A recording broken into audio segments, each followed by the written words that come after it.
Dante, our Nerds of the yes. Decade Yep. podcast. Yep, another Nerds of the Decade, and we have a special guest with us. Yes, our special guest. If you want to introduce yourself, you can. Yeah. Oh, yeah. Sure.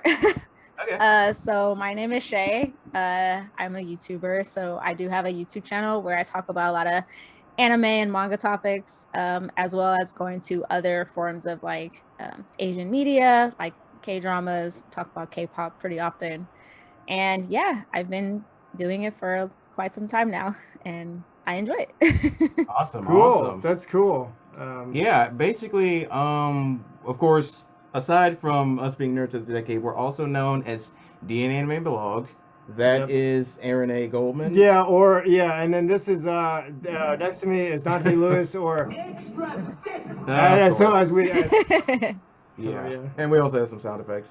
But we pretty much do the same thing. We didn't really start doing the podcast portion of the blog until recently, until like mid 2021 in March. So yeah, we pretty much talk about anime, manga, Japanese food, some gaming stuff. Yeah, we do some retro gaming. Yeah. Cool. And then cosplay. We do talk about cosplay when we're able to go to conventions. Yeah. With COVID-19, there hasn't been much in a way of being able to go to conventions. Yeah, I mean, some of them are kind of bouncing back, but others are just like kind of enforcing the rules, making sure that everyone stays safe, pretty much. Yeah. So same for here. The reason we wanted to have you on the podcast was because you do a lot of manga stuff, and so we get into conversations like one of our extras episodes recently was about Danmachi, or Goddess Hestia, as I call her. You can tell by her background that there's plushies behind me. There's a giant Rimuru plushie back here, a couch back behind me, the lighting and the Dragon Ball posters and everything behind me. So we wanted to hear what you had to say about some anime and kind of your opinion with the manga and stuff like that. We have a bookshelf over here. You can't really see it because it's off camera, but bookshelf of manga and stuff like that on it. And you do a lot of interesting reviews. I've watched some of your videos on YouTube. Thank you. Interesting stuff on different manga. So we were curious to hear what you had to say with stuff like the live action Cowboy Bebop. There's a new rumor of a new Bleach is coming back now. Yep. So that should be interesting. And kind of get some of your thoughts on some of the anime that you've been watching. Also, you've been watching some interesting shows. I'm big on Seven Deadly Sins, and we're big on Dragon Ball Z. So let's see. Here we go. We got some Dragon Ball Z sound effects here. Yeah, we do. So, it's actually on the other side. Yeah. So here when you. And we got the traditional one. If you want to go Super Saiyan. Oh man. Oh yeah. And then there's also Abridged. So I don't know if you've seen some of our episodes. So we'll play jokes to each other. We'll say something and be like, "Bitch, I'm adorable." Yeah. So. Oh, I love it. Oh yeah. I love it. Yeah.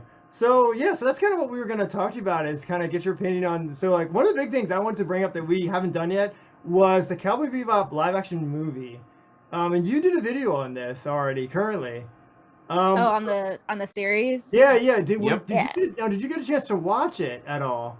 I've watched most of it. I haven't finished it. So actually, my fiance and I were watching it together, but we haven't finished it, especially because when we had heard that there wasn't going to be a second season, it kind of made us not want to continue with the first season or with the only season that's out. As far as how I felt about it, so people already know this, but I did a video already on my channel talking about the Cowboy Bebop show. And I wasn't a fan of the anime at all. Like I didn't like it, and I kind of chalked it up to the fact that I watched it later on. So I wasn't someone that watched it when it was airing. I was someone who didn't watch it until I was like 28, 29 years old. Wow. So I was kind of like, I had heard a lot about it. So it was kind of one of those things where the only way I could explain it is like with the movie Frozen, like when it first came out, like I wasn't really wanting to watch it. My friend had me watched it once it was all hyped up for me. And then I was like, oh, okay, well, it kind of fell flat for me because of all the hype. And so I kind of felt that way with Cowboy Bebop. Mm-hmm. And so I wasn't a huge fan. I liked all the characters, like most of I like Spike, I like Jet, Faye, I liked all of them. But with the anime, the characters I was kind of supposed to care about, I didn't care about Vicious and like how like and him being a villain with Spike only because he was introduced kind of later on. Yeah. So when they kind of introduced him, I was like, oh, okay, he's the villain, but he wasn't really a part of it so much. And the same with Julia being a love interest for Spike. I just kind of didn't feel that for her either. Yeah. So when the live action was announced, I was okay with it because of the fact that I was kind of in the realm of like, well, I wasn't a fan of the anime. So let's see if the live action kind of changes that for me or makes me want to go back and rewatch the anime just to see how they do it, especially when they had kind of like started to announce the casting specifically for like Spike. And I saw it was John Cho. I was like, okay, well, they chose a pretty good pick, in my opinion, for Spike, as well as like some of the other characters. So overall, I didn't think it was bad. I will say that the characters that I didn't care about in the anime, I cared about more in the live action, like with Julia, because she was around so much more. I got a much more feel of her personality compared to in the anime. Vicious, I felt they did kind of dirty. As like my fiance kind of put it, they were like, they kind of made him a bit more of a wimp rather than him actually being this like big bad villain. And I kind of felt the exact same way. I did hate that like Ed wasn't in it, although from what I've heard and from what I've noticed, they were setting up Ed to be in the second season. But because of there not being one, we won't see her. So yeah, that's kind of like how I overall just kind of felt about the live action. I didn't think it was terribly bad. Like I thought it was actually pretty okay. And I think it made me see like the show kind of in another light. Will I go back to rewatch the anime itself? Probably not, but the live action for what it was okay. And we've heard people say that. We've heard people say that they liked what they did. But I think so. And with some people, like for example, me personally, I did grow up watching the anime a lot, and I understood the bounty hunter story to Spike and the way the Japanese presented the characters. So when I saw I didn't even get to watch the actual whole Netflix episode. I wish I would have liked to have, because a lot of times I will try if something there's a live action, I will try to give it a shot. At least to watch a couple of things and see, like, look, I'm open to trying. If you're able to. Yeah, if you're able to. Yeah. But when I saw the clip and I'm like, Faye looks terrible. Faye Valentine, like the look at the way they did her character, I was like, the original in the anime to me, right, really nails the character the way the artist or the way the creator wants to portray it. Same thing with like Jet and Spike. I thought they did okay with Spike in the live action. But again, Jet was okay. Yeah, Jet wasn't too bad. But I had heard like people had said on like Twitter, and I think the creator actually came out and said that like he didn't like the way Jet was portrayed in the live action. So I mean, again, it all depends on like whether you were someone who grew up watching something, right? Like you were saying, like if you grew up watching it, maybe it's your thing, right? Maybe it's something where like if you are familiar with it a lot, then you could say, hey, look, I might just watch the anime. Right. And if you're not so into it, okay, I'm open to kind of more flexible, different perspective. I mean, you'll take a shot at it, but if it doesn't work for you, then you'll end up just going back to watch the anime. The other question I have is you also were a 90s kid, or at least somewhat of a 90s kid. Definitely was a 90s kid. So I watched a video recently on you. I did my homework on you. Sorry. No, it's fine.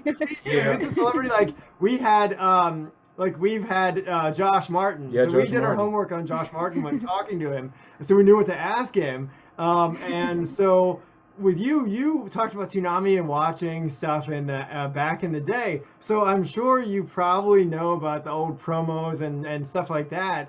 That were back then. I wish I could play. I don't know if it'll let me. I don't know if the computer will let me. Not sure. It probably won't. It may not. Hold on a minute. It's not letting me. It's not letting me get out of Zoom right now. Yeah, it's got me locked on. Yeah, unfortunately, it's not going to let you do it. It's got me locked on.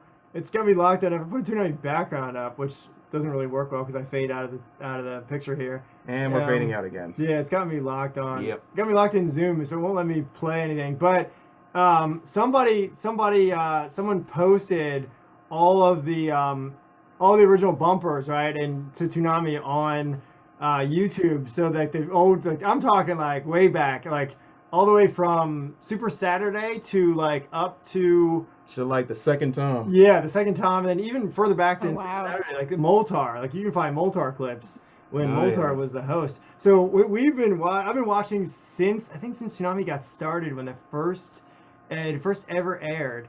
But I know you did a video, and what I was going to ask you is like being someone who has grown up during a time period where anime was kind of at its best. What is your view now? What's on your brain now when you watch like new shows coming out now? What's kind of your opinion? Do you agree, right, with us millennials, right? Or are you in between millennial and Gen Z? Where do you? No, I'm definitely a millennial. I was born in 90, exactly 90. So I'm definitely a millennial. Yeah. Oh, that makes you 1 year younger than me. Cool. Yeah, wow. Oh wow, really? Yep, by 1 year. Yeah, we're both in our 30s. So same. We were actually born on the same year. Yeah, 89 was when I was. Oh wow. So yeah. Oh wow, yeah, you guys are a year older than me. Yeah. But yeah. So no, dude, was there any questions you wanted to ask, or did you want to say anything? What did you? Well. Oh. You guys want to say anything? What? Yeah. I mean, Go ahead. I mean, like about like how anime is now, like compared to Did you kind of then. Yeah. What's your thoughts? Oh man. Yeah. I feel like for me, I'm more so just astounded by kind of like how far anime has come. Like not so much as like animation and stuff like that, but kind of like how readily available it is. Like I just remember like as a kid, it only came on not rare channels, but it was like you knew what channel your show came on and you knew what time it was coming on, and anime was still something so new. So like for me, like I've talked about before, the first show I watched was Sailor Moon, and it wasn't when it aired on Toonami. It was before it like aired on Toonami. I know a lot of people were like, I watched it when it aired on Toonami, and I was like, I watched it when it came on right before Gargoyles on TV. I remember. And it was on a random. It was on like a random channel, and it was when. So, for anyone who's watching this and they're like on the West Coast, like on the West Coast, it was when Nickelodeon used to be on channel 38 before it switched to channel 53. Like that, I remember that specifically as a kid. So I forgot what channel Sailor Moon aired on, but it would air on that channel. And I remember watching it every day when I would come home from school with my peanut butter and jelly sandwich. I would watch it sitting in front of the TV, and I would watch it. And if Sailor Moon wasn't on when I got there because I got home too early, I would either watch 1010 or Bananas in Pajamas. That was literally what was probably on. So I remember watching that. And so then like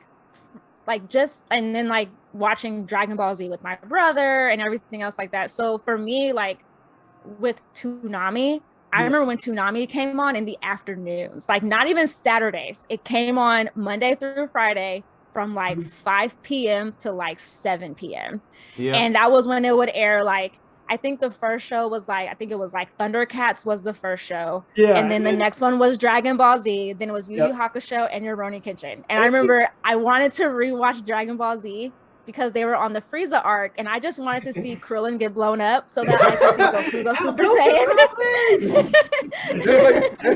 That's basically the biggest meme on, well, next to the young. Yeah, that was it. That was it. But like, yeah. Go ahead. What are you gonna say? But like now, it's kind of like I feel like without those shows, I feel like a lot of shows especially like shonen shows like My Hero Academia, like Bleach and Naruto and stuff like that, definitely took a lot of like influence from like Dragon Ball Z, like and stuff like that. And like, so for me, honestly, I feel like I love the art style that anime has came so far from. Like, I think the animation style now is great depending on the show, but I just love how readily available it is. So like anytime I hear any fans that are kind of like upset about like where a show is airing at, and I'm like, I remember when anime was so hard to get. Like I remember when anime was so hard to find. I remember when like streaming even first started and anime was still hard to find when streaming first started. Like, you know, a lot of these like streaming sites didn't even exist. They weren't picking up on anime. They weren't picking up all these shows. And now that they are, I'm like, wow, you guys have it good. Like I remember having to go to Blockbuster and like renting a video or like buying a video that had like 4 episodes on it, and it maybe cost like $40. So the funny this thing, is expensive. The funny thing about that is that a lot of people don't realize that anime, when they started doing Sailor Moon, right, and stuff like that, there was, and not many people remember this, but I actually have one of the DVDs from back then. They had this terrible, and it depends on who you are, right? You might not think it's so terrible, you might think it's funny, and you might laugh your brains off because of how much they altered the characters from their original state. In Sailor Moon, there was at least 2, maybe 3 different dubs. Yeah. There's one to watch. There's what everyone knows as the 4Kids dub. Yep. It's like the really bonkers, hilarious one. And then there's like the Deke dub. Yeah. That one. Yeah. So that was the dub that I remember watching on TV. Was the dub done by Deke. Yeah, so same thing with like Dragon Ball Z, where they had the original Funimation dub, which people thought was like way too long because Goku would be screaming Super Saiyan 3 power for like 3 episodes, and you're like, when is he gonna finally like? And then you got the Ocean dub. Yeah. You got the Ocean dub. Yeah. So, yeah, I think like one of my best I think it was Chris Sabat was doing a panel, and he had talked about when they started dubbing Dragon Ball Z, and people had talked to them about their pronunciation of a lot of the names, and he was just like, well, he was like, here's the thing. He's like, when we started dubbing Dragon Ball Z, he's like, we didn't get the show from Japan because they didn't have it. He's like, I don't know what happened, if they just got rid of it or what is it. He's like, we had to get our materials from Mexico. He's like, so it was dubbed in Spanish. So that's how they got a lot of the names. So a lot of the names kind of like had to be changed or like were made differently. So that's why he was like, that's why some of the pronunciation of the names are different, or like how people are like, oh, well, Tien's name is much longer. And he was just like, none of us could pronounce it. So they told us to just make it Tien. He's like, so that's why it's so funny for me to hear like all these voice actors talk about like how things were like back then and like how they had to dub it, or like how Chris Sabat was like, you know, he auditioned for a lot of the roles and then played the majority of the Dragon Ball Z characters, and how when they did Kai, he's like, now the voice actor pool is so big now, he's like, I was giving away characters, like just take it, I don't want to do this. So that's like Toonami. Sonny Strait did the voice of Krillin, originally did Tom 1. And now you're like, you look at Sonny Strait and you're like, now he's Lupin and he's like a bunch of other roles. You're like, this guy's amazing.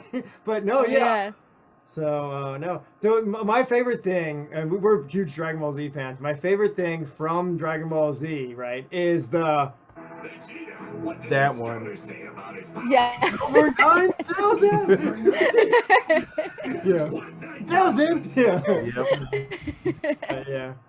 That was one of our favorite parts, actually. Yeah, but the other thing is that you read a lot of manga. So how much you must have a crazy collection of manga. I wish. The videos, and you just big like shelves behind your books and stuff. Right. So as we normally do on our podcast, let me ask you something. Sure. With you reading so much manga, do you like, some fans or like some people tend to prefer the manga version, right, without all the fillers and all the added extras that the anime does, which some people don't like, some people like. Do you tend to prefer and base your video or your opinions off of that original, the way the original artist intended for the story to be, or do you go off of like what you see with anime? And it depends on how much anime you watch, really. So what, when you do your videos, what do you normally go by? Are you going directly by the manga or directly by anime? How do you well, usually I'll say it right in the video. So usually I'll say in the video, like, this is a review, like just on the actual show, or this is a review on the manga itself. Or like, it just depends on what I'm speaking about. And usually I'll make sure that if it is if I am watching an anime that I've already seen, already read the manga of, then usually while I'm recording I'll explain and say, well, in the manga, it happens this way. And it also depends on like, if I'm trying to say like spoilers or not. So like, if I'm trying to make it just as brief of a review as possible, then I won't like go into further detail on like how things are. Like, I'll say some things like how things are different. Like for example, I watched the anime Library Wars, but I had also read the manga. But I read the manga first before I watched the show.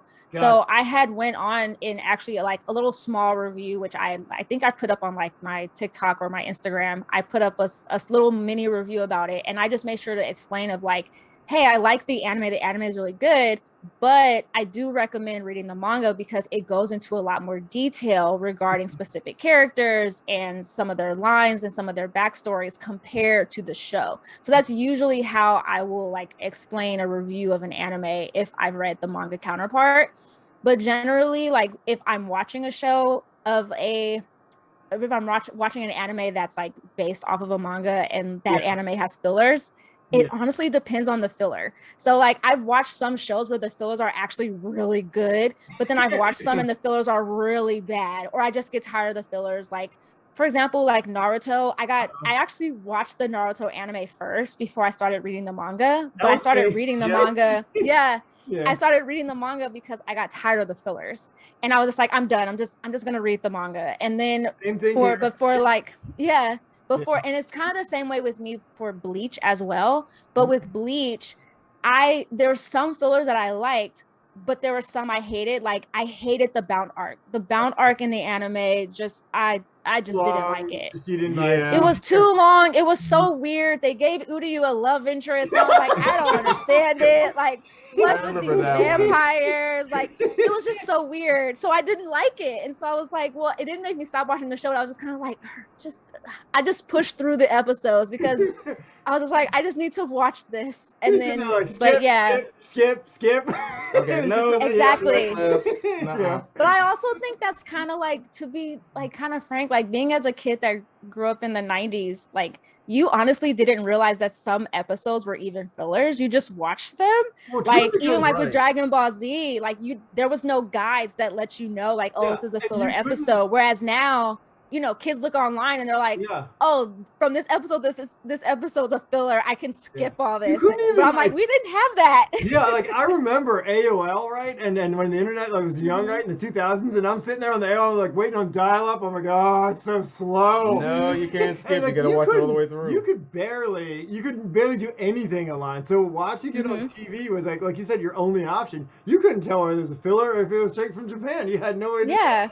I mean, it's like with Pokemon, like how Pokemon had episodes that were skipped here or like didn't air here due to like controversial reasons. We didn't know that. We didn't even know an episode was missing until we got older and we were like, oh, wait, there's episodes that we never saw or episodes that were chopped badly. Same thing with like Miyazaki, Hayao Miyazaki, the artist who I'm a huge fan of because of the artwork and his story. His stories are incredible. Some of his movies never came over here. So Only Yesterday and stuff like that didn't come over here because they were thought to be kind of inappropriate and not good for American audiences. They didn't want to show certain things. It was censoring it. And until recently, so much more recently, they started letting stuff through and bringing stuff over. Like I can remember, in the 2000s, you would have never had High School DxD. Would have had one of those like those censored. Oh yeah. Please warning. This show the black and white parental advisory. Or like High School of the Dead, like that totally would have barely aired. I mean, like I even know that Toonami at one point aired Elfen Lied and then like didn't really air it anymore because of like how violent it was. I watched that, and that is one of the goriest, like that and the Sci-Fi Channel, and over here the Sci-Fi Channel, Sci-Fi used to do. They did a special called Anna Monday. Yeah, Anna Monday. I remember that. Like, real gory stuff. You had like monster. That's actually how I found out about Gurren Lagann. Gurren Lagann. Oh my! Who the heck do you think I am? Actually, I think Sci-Fi was how I actually watched. Strangely enough, how I watched Spirited Away. Really? I was in college. Yeah, I was in college, and they happened to be playing the movie, and it was before I had class. So I sat there and watched it. My first time ever watched Spirited Away, and I was like blown away by it. But yeah, I think it aired on like the Sci-Fi Channel. I don't know why Sci-Fi of all channels, but yeah, it aired on Sci-Fi. I don't know if you saw, but we did I did a little while Dante was away taking care of some stuff. I did a quickie episode on Hayao Miyazaki, and I played the original bumper. I found it on YouTube. I couldn't show the picture, but I could air the audio of the Spirited Away, Princess Mononoke, Castle in the Sky, and it's Peter Cullen, right? Talking about all the promos. Yep. Yeah. Yeah, Hayao Miyazaki was great. I think the first movie of his I ever watched, I believe, was Kiki's Delivery Service was the first one I ever watched. And it was because it used to always air on TV. Always. And no matter what I was doing as a kid, as soon as I saw it, I would just sit there and watch it. It could be the middle of the movie and I'm just sitting there watching it. And I had no idea that it was Hayao Miyazaki. I just knew I liked the movie. And I thought Gigi was the most adorable little cat. And I thought he was hilarious. And I just remember watching that as a kid, like all the time.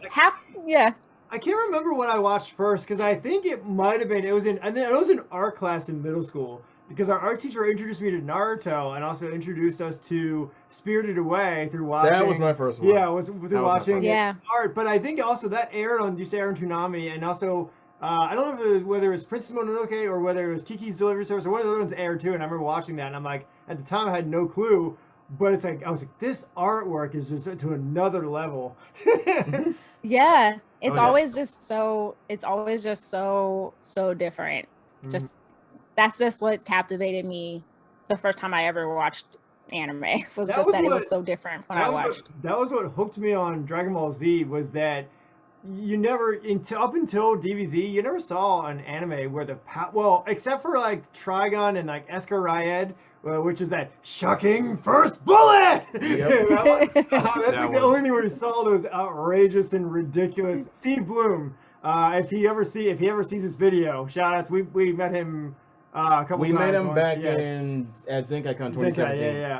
Oh, wow. Shout out to him, really nice guy. If you ever get a chance to meet him, he's fantastic. But he does that voice of Ryuho, or one of the main characters. I think it's what's his name? Dante, help me out here. I forget. It's been so long since I watched the show.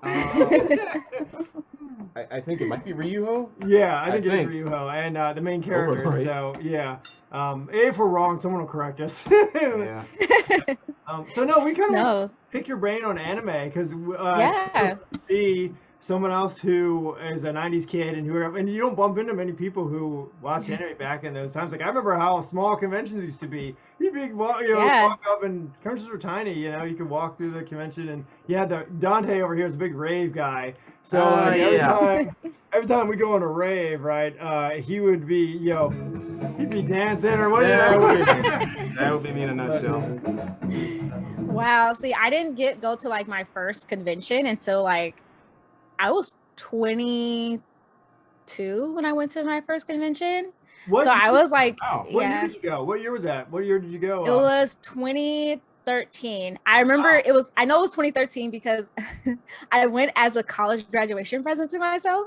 So I went with like some friends that I met in college, and they were like, we go to this convention every single year. You have to come with us.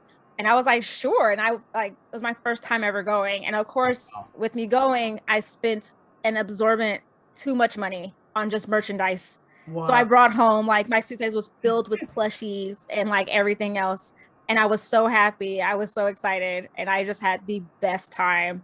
So and you must have had like something like this. Let's see if I can bring it on camera. Oh yeah, definitely.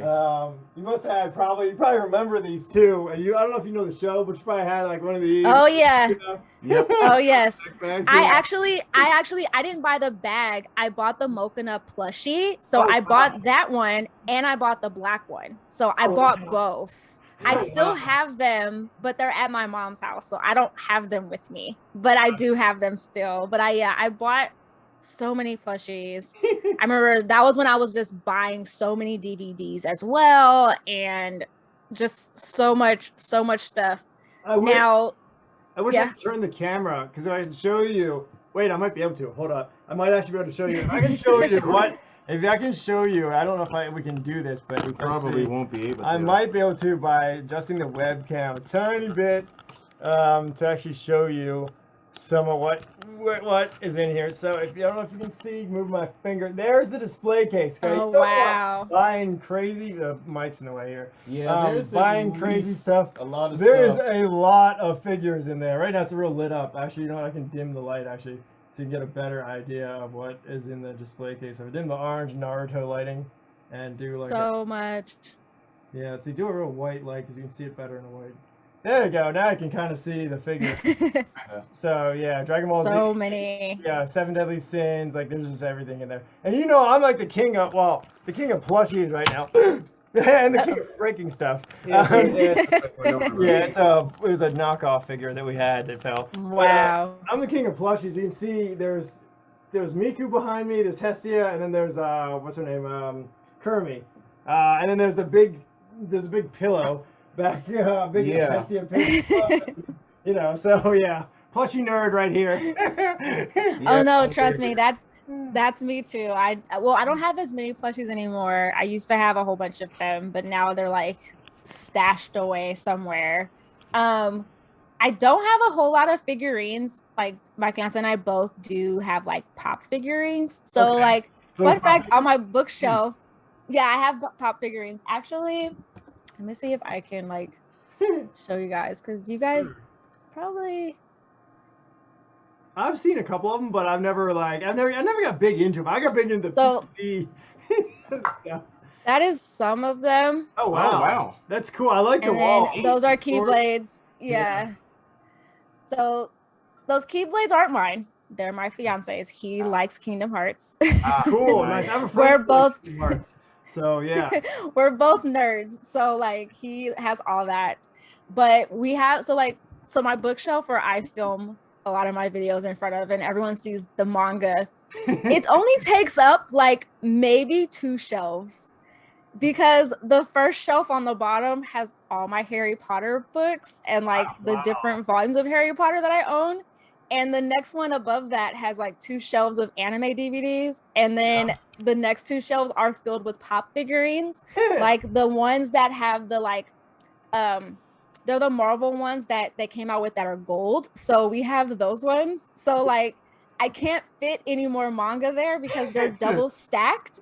So at this point, most of the manga I buy or like I either get off of Comixology or I buy them digitally because my fiance is like, do not come in here with another book because we actually have 2 bookshelves. So that's just one of them. There's another one on the other side.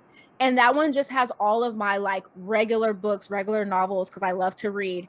And once again, it's double stacked. And my fiance is like, if you come back here with the physical book, you must get rid of another physical book. And I love my books. So I'm like, no. So now all of my books, I either buy digitally or however. And I will only buy like a physical copy of a manga if it's one that I really want to collect, like all the Sailor Moon volumes, like those ones I'm still collecting. So those are physical copies. But yeah, I'm so strategic now with how I buy manga. You're lucky to have a good bookshelf. We have a tiny, I wish I could show it on camera, but I have an LED strip in it, but it's next to the display case too. Yeah, unfortunately we won't be able to just bring it in because it's a little heavy.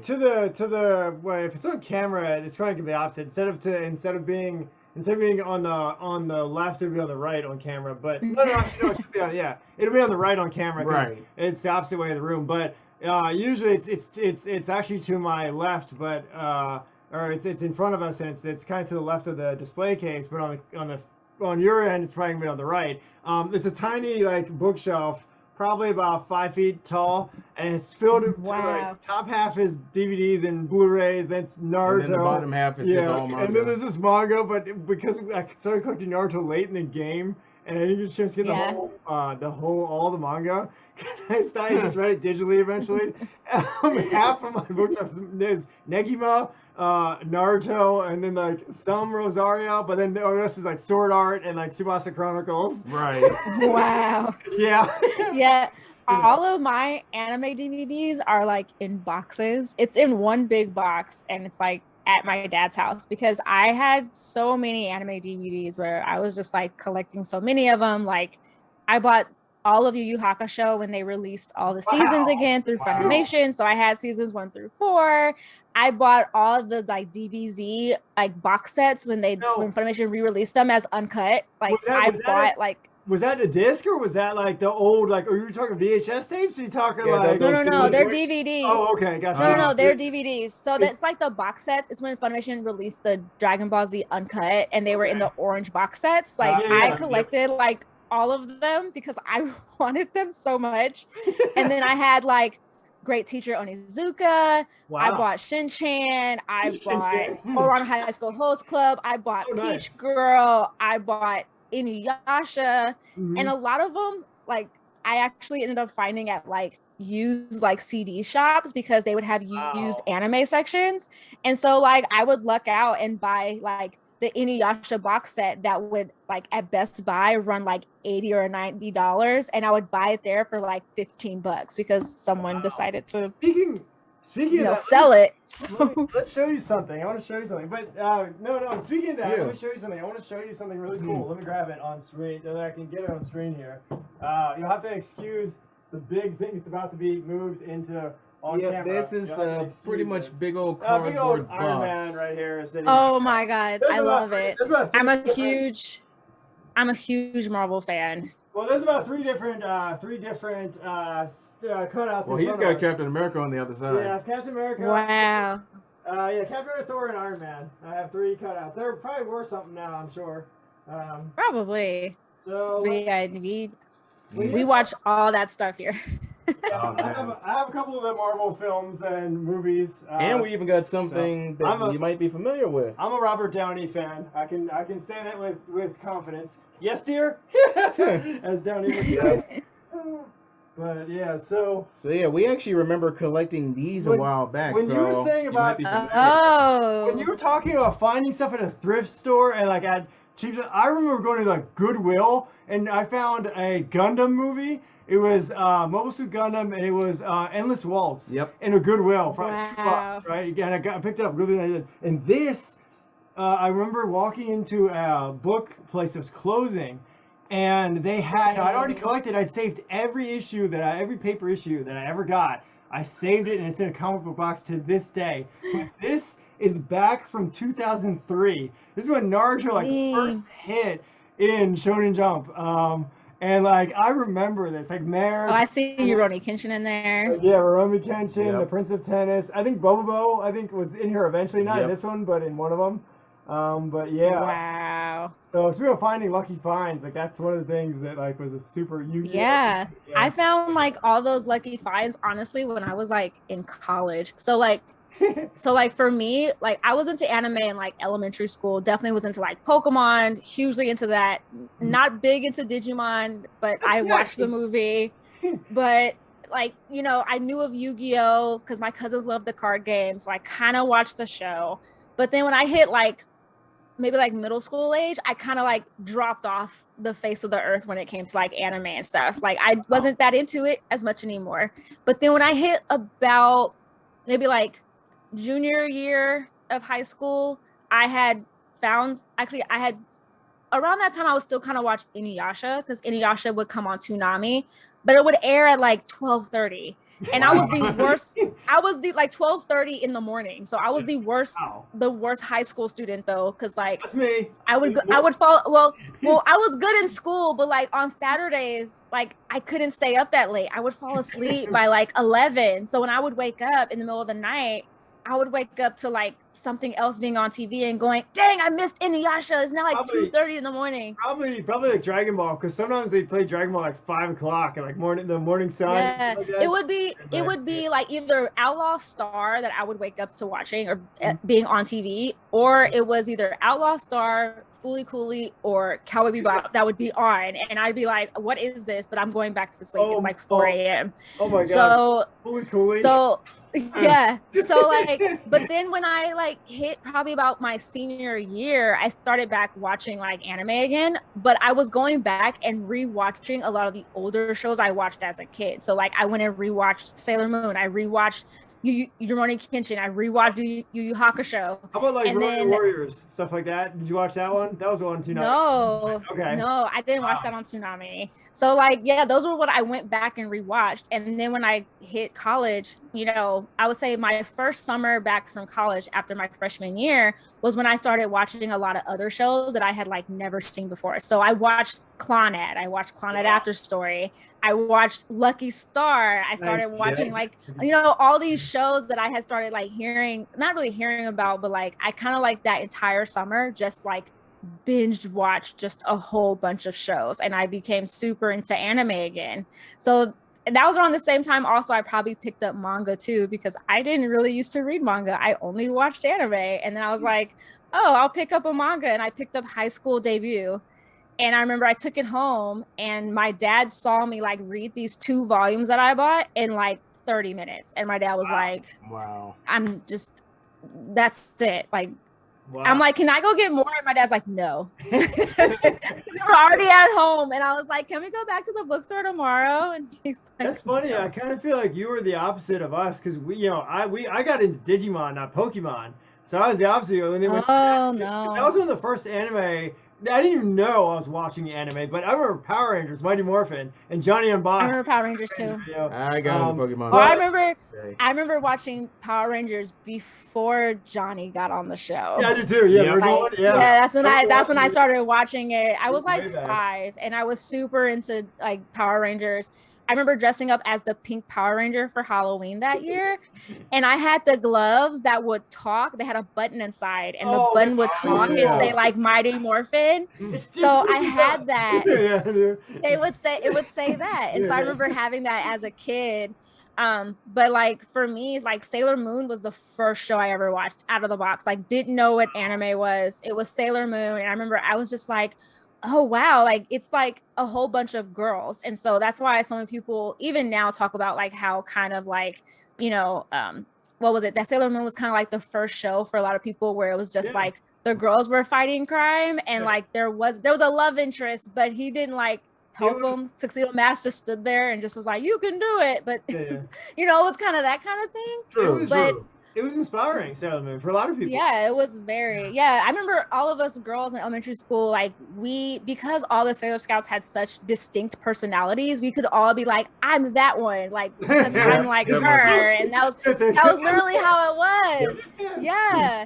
Although I will say, because of watching that show, and I was like 6, I think, when I started watching Sailor Moon, it did give me very unreal expectations of middle school, because like, you know, the main Serena was in middle school, but I was like, oh, that's so cool. And then I got into middle school and I was like, middle school's not cool. This is the most awkward time of my life. Like, how is she fighting crime?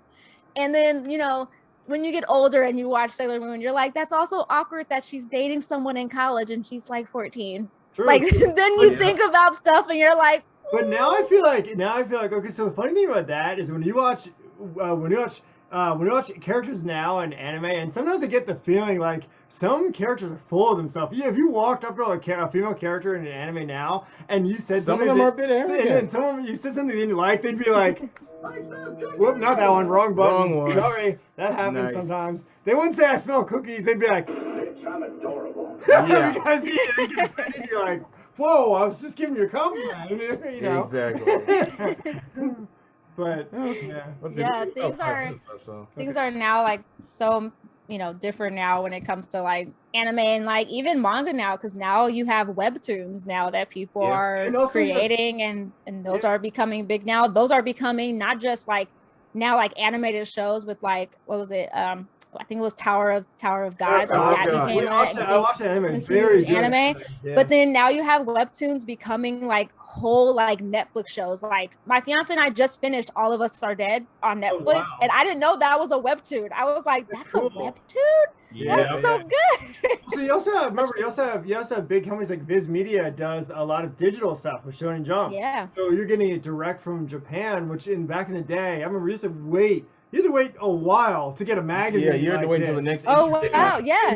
I mean, like crazy. even look at dubs. Like Funimation does simul dubs, and I remember when Funimation used to like when you wanted to watch a dub of a show, you had to wait like 6 months to a year. So by that time, people are like, oh well, I can just watch it subtitled, or you would watch fan dubs of people like doing the show, because you're like, I don't want to like read it, or like it was just so crazy. And then like now they do simul dubs, so like now when sometimes strangely enough, sometimes when I see fans on Twitter that are like, oh, I wish it came out faster, like I'm just gonna watch it from this illegal site, and I'm like, Funimation used to not even do simuldubs. I remember waiting for like a year. The funny thing I remember hearing from Funimation was that when they did Space Dandy, I think I heard this from Monica Rial, was that when they did Space Dandy, people were with that whole sub and dub war thing was still going on, and it still does today. Yeah. Someone was like, someone was like, the subs are faster, and the actor Ian Sinclair was like, actually on Dandy the dub came out first. Yeah, it did. But so it's crazy how quickly they pump them out. And then nowadays you're like, they usually try to do them the same day. Yeah, they do them same day, and yeah, I can't imagine. It's like a couple of hours later. Yeah, like your life must fall apart when you're like you have to be Meliodas in 5 minutes. Like get in character, get your script, and record. And you're like, you're like my life's just like completely flashed before my eyes. You don't have time. Yeah. I mean that's why I like watching. So like before I went to started going to conventions, I used to watch a lot of like my favorite voice actors. Like people, of course, used to like record their panels and put them on YouTube. So I would watch them all the time and be like, oh man, I can't wait to go to a convention and maybe meet some of these people. But it was fun hearing their stories about like how they would dub stuff, or hearing like, for example, like I actually got a chance to meet J. Michael Tatum at a convention. And so like he's so nice. And so I got a chance to meet him, and he talked about when he had to record, I forgot what the name of the show is, but it's where he had to play this like scientist guy. Oh, Steins Gate with Steins Gate. Yeah. And he talked about how with Steins Gate, like he didn't think he would play the main character because he did all the writing for like the lines for it. So he was writing the show. Doctor Who references in there. He did. Yeah. Yeah. At a panel, he talked about it, and he had talked about how like because he like would write the show and also record as the character, he's felt like he never got a break from the character because he's like, I would be this character for like 12 to 14 hours a day. Did you hear the story of him about the sticky notes, where he put sticky notes all over his house as Kyoma? And yeah, and then he like talked about the scene where like he like when he couldn't correct the issue with like his best friend, and no matter what he did, he always got the same result. And he had talked about how he recorded that episode, and he said the line between him and the character just blurred, and he said he went into a full on like breakdown to where like the director had to like come in and be like, are you okay? Do you want some water? Take a break, because he was like, you know, sobbing. And so he was like, he's like, that will happen. Or, how they like, just how they talk about the process of them like either recording or the process of them like auditioning and stuff like that. It was just so interesting to hear. A lot of people don't realize, like we've talked to, by this point, Dante, how many actors have we met and talked to? We've met a lot of people. I started counting after like 12. Yeah, I started going to cons. He introduced me to conventions in 2010. Yep. Was when I started going. But as far as voice actors, I don't think that I spoke to a voice actor way long before that. I emailed one of the voice actors. I think it was Jerry Jewell. Jerry Jewell, yes. Jerry Jewell. I emailed originally, reached out to. And at the time I didn't know, but apparently I have a knack for reaching out to voice actors I had a knack for it. And we had emailed, and that was the first actor I reached out to. Years later, I found out that, not only am I good at reaching out to the actors, but we'd started this DNA and got to meet a ton of other people who we admired, such as, who have we met? We've done Steve Crispin Freeman. Let's see. Wow. Monica Royal, we've met. I've met her too. I got a chance to interview her and Caitlin Glass. Yep. Bryce Papenbrook. Tia Ballard. And wow. Josh Greeley, which is really amazing. Mary Elizabeth McGuinn, and Cowboy Bebop, and also Anthony Bowling. Anthony Bowling, who's an amazing guy. Wow. Everybody who we've met has been amazing. Yeah. I think I've only met 6 so far. I met Johnny Young Bosch. He's really nice. Do you remember? Okay, this is hilarious. Do you remember? There's an old. I think there's Funimation Quickie, but then there's also an old anime TV series, and Johnny would do the opening. Go, anime TV go. Yeah, I remember.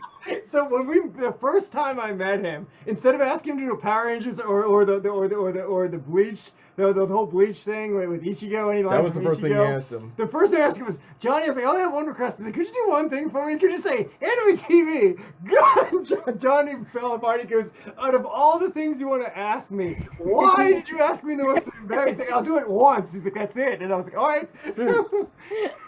Yeah, he was really sweet. I got to meet Laura Bailey. Oh, no, yeah, she's nice, Laura Bailey. Yeah, I got to meet Travis Willingham. Oh, wow. He's cool, too. Travis yeah, Willingham, he was really nice. I got a chance to take a picture with all three of them. Nice. And so they're both, all of them are really nice. And then Monica Real, Caitlin Glass. He's very funny. And then also J. Michael Tatum. So those are the only ones so far that I've gotten to meet. But yeah, they're all of them are super funny. Yeah, we bumped into Travis Willingham. We met with Monica because I think they were together when we saw him at a panel, and we met both of them. But then we also got a chance to meet Justin Brenner. Yeah, Justin Brenner, him too. Yep. Wow. And then we also did what's his name? Oh, he's hilarious. You know Odin and the character Odin in High School DxD, the long bearded pervert guy who's really hilarious, right? Yeah. He's got all these. Sounds familiar. Yeah, he's great. That is what's the actor's name? That's was it our Bruce Elliott. Yeah, we got to talk to him, which he's the announcer for Space Dandy and everything else, right? And when we were in the panel, I drank a little. I had 2 martinis and a Long Island, and I drank too much, and I was doing 6-minute abs the whole time, trying to hold it, not to throw up, right? Mm-hmm. But when we walked in the panel, he says, Who knows about me? I go, I do. I was like, I did my homework. And he's like, what do I play? And I'm like, Space. I was like, you're the announcer to Space Dandy. You're Captain Ginyu. Yeah, Captain Ginyu. And he's like, how do you know so much about me? He's like, you sure we can switch bodies? I'm like, maybe. That's the best. Yeah. I used to just love watching their panels on YouTube and stuff, and just hearing their stories. Like, you know, like hearing like even Jerry Jewell, like he told a strange story about how I guess someone corrected his Wikipedia page to say he had died. And so he got like phone calls from people calling him. And so like he answered his phone, and then someone asked him about it, and his response was, so you find out I died and your first instinct is to call me? Like, I'm not going to answer if I was dead. Like, so why would you call me? I was just dying laughing when I was like watching that, or like, you know, just watching those panels is just such a great thing, because you get to learn some stuff about the industry from them. Did you go, so Dante, you know, because you remember this, we were with me. Right. Well, there used to be a convention here in Baltimore called Animore.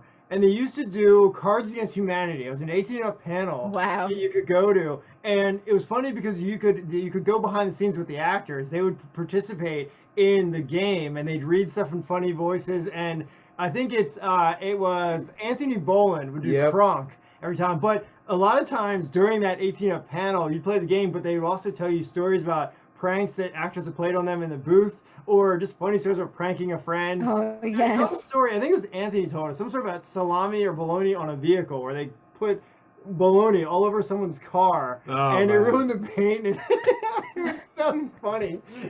But that's some of the best, like, I guess, behind the scenes stories I've heard with actors. But definitely. I think for me, like one of the best like behind the scenes stories I always heard were like either mess ups they did in the booth, or like, you know, like Laura Bailey talked about when she would record for Sana, like because Sana was so hyper, she's like, she would have to eat a whole bunch of candy and like drink a Red Bull. She's just like, I had to be in character.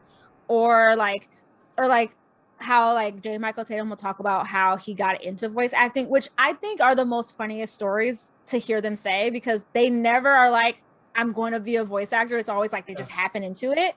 So like for him, he talked about how he was in like advertising, and so like one of his friends like worked at Funimation was just like, hey, like why don't you just come in and record some stuff, like we know you're really into anime. He said okay, so he went, like they told him to audition for something, so he's like, okay, I'll audition. And he's like, I recorded for like 4 hours, and he's like, I left and went home, and I was just like, And no, he didn't go home. He got out of the booth and he goes, if this is how you guys audition people, like, how do you guys get anything done? And so his friends goes, oh no, you just recorded like the first 4 episodes. Here's the contract for you to sign. And he's like, you just like tricked me into this. Like, I didn't know I was doing this. So that's like how he said like he got into like voice acting. Cause I think he did like, I think it was like Samurai 7. Like he ended up playing a role in Samurai 7. And he's like, that was his first role. And he's just like, I didn't know I was recording for a character. He's like, I thought I was auditioning. Yeah. And it was that's just like that's like, if you meet Steve Bloom fell into it. He literally like, he literally got, he wasn't traditionally trained. So someone told him about, hey, you should audition. You have a cool voice. And he literally got into that one. And if you ever hear him talk about it, he'll talk about that at conventions and say like, hey, you know, look, I didn't go through all the normal means. I just kind of fell into it. That's how Johnny was too. Yeah, a lot of other actors just kind of fell into it, you know. Yeah, Johnny did that too. He had said he was recording ADR for a different movie, and they were like, "You have a good hero voice," and he was like, "Yeah, great." And then he ended up replacing Yuri Lowenthal for Vash for Trigun. So he's like, Yuri Lowenthal is amazing. I just saw Steve Bloom. I think it's a course, I think. With Yuri, where they're talking about all of his history. That he's been involved with Spider-Man, a bunch of anime, Naruto, and like that's one of the actors on my list to meet is Yuri Lowenthal with Sasuke. You know. Gotta beat him. What's that? What's the thing he says? He says, demon wind shuriken, windmill of shadows. Anyway. So, dude, did you have a final question? So, actually, I was gonna say, do you have any questions for us? Was there anything you want to ask us? Yeah. I know it's funny because that sounds weird because we're small compared to your channel. Like we're still up and coming YouTubers. We haven't even hit 1,000 subscribers yet. We're big on the blog side of things because our blog page has been around for 6 years, but our YouTube channel is still kind of small. So it's okay.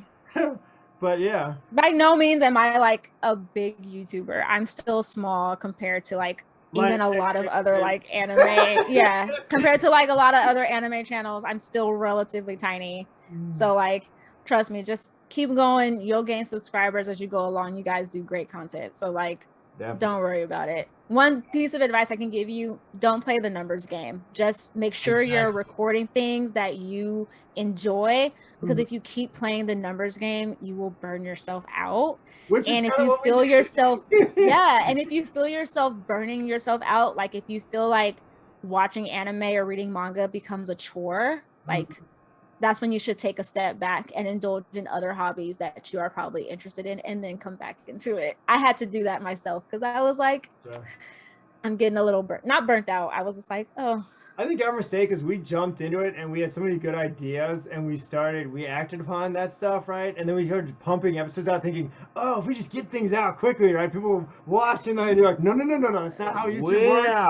Yeah, YouTube used to work like that. It's weird. Their algorithm changed. So even when I first started doing it, like people were saying like, if you come out with content regularly, you'll gain subscribers. But now it's more so like, who cares how often you post? It's just based on whatever you're putting out. So like it's such a weird switch for like a lot of people. They're like, wait, what? So I don't have to post twice a week? I can slow it down. Yeah, definitely. But yeah, oh man, this was pretty fun. This was definitely pretty awesome. So just as kind of an honor to you and kind of we do this for all of our guests and everything.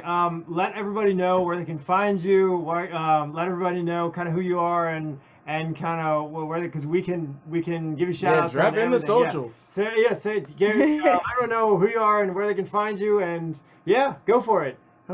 Thanks. So I'm on YouTube. I am YouTube. It's youtube.com/Shay Taree. It is just one word. I'm also on Twitter. It is Shay_Taree on Twitter. I have an Instagram. It is Shay Taree and then the number 2 at the end as well. All one word.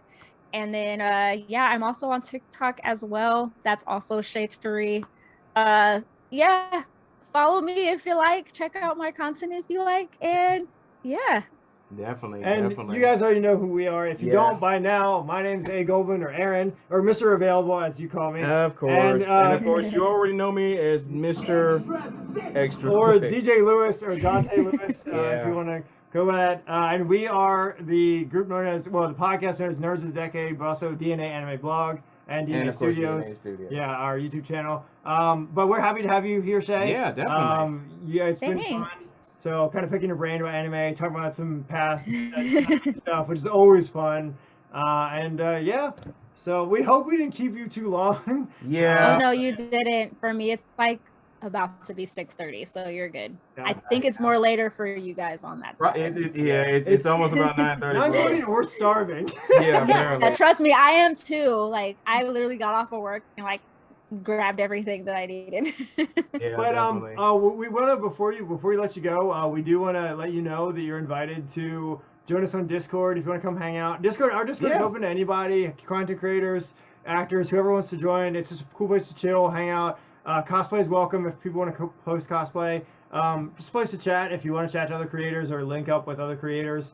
You're welcome to that, and that's also open to anybody listening or anyone watching. Yep. So if you're another fellow creator, come on down and join us. And we also have a cool announcement for you, Shay, and for anyone listening. We got a hold of someone you all might know, and that is Linda Young, the original voice to Frieza. Yes, we got a hold of her. That's through awesome. Facebook, so we don't know when she's available or when we're gonna do our next. We don't know just yet. Stuff, but hopefully maybe we'll have 2 guests on next time. Maybe. So yeah. So Shay, we wish you the best. Thank you for joining us. Of course. Thank you for having me. Stopping by. Yep. That's a little round of applause for us. Yeah. So yeah, guys, this will pretty much wrap up this episode of Nerds of the Decade. Thank you, Shay Taree, for stopping by. Shay, is there any ending things you want to say? Anything else you want to say before we go? Just to your audience or to the people watching? Well, first, thank you guys for having me. I really appreciate it. This was a lot of fun. Yeah. And also for any of my listeners out here who are watching this, please subscribe to these guys. These guys are great. They make great content. So please subscribe to them. All right, so that'll pretty much do it for us. Yeah. Ladies and gentlemen. Shay, it's been great having you. It's been awesome. And for us guys, this will pretty much do it for us. Peace. Until next time, stay out of trouble, stay nerdy, and peace out, baby.